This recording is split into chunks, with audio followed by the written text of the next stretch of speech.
Hi guys, welcome back. Welcome back to the another video. I already I already completed the last video for the common elements we are going to see, correct? I'm going to I'm going to explain one by one. Okay, I'm going to explain one by one what are the common elements, common terms all the business. Okay, this is applicable for all the business. Assets. Okay, what is the assets? Assets is two type of assets. Okay, one is current asset, another one is fixed asset. You can see what is the current asset. Current assets are asset can be liquidated in the less than 1 year and can be used for short term expense. Example of current assets are cash and stocks.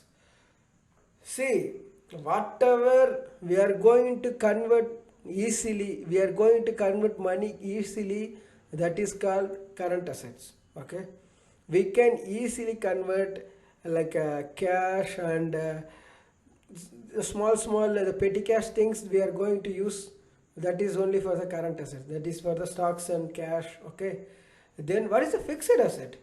You can see fixed asset. The fixed assets are long-term assets. The assets cannot be liquidated easily and appreciate with time.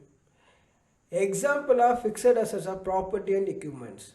See, like a property, equipment, or like whatever the car, the buildings, land, machinery. So many things is there, correct? You are not going to easily convert to the cash. It will be take some time. It will be they have a lot of procedures. So that's called fixed assets. Fixed asset means we are not suddenly going to convert the money. Okay, this is the first element of the accounts assets and assets. What is the assets? Current assets and fixed asset, correct? So the next video I am going to explain about another common terms for all the business. Thank you guys.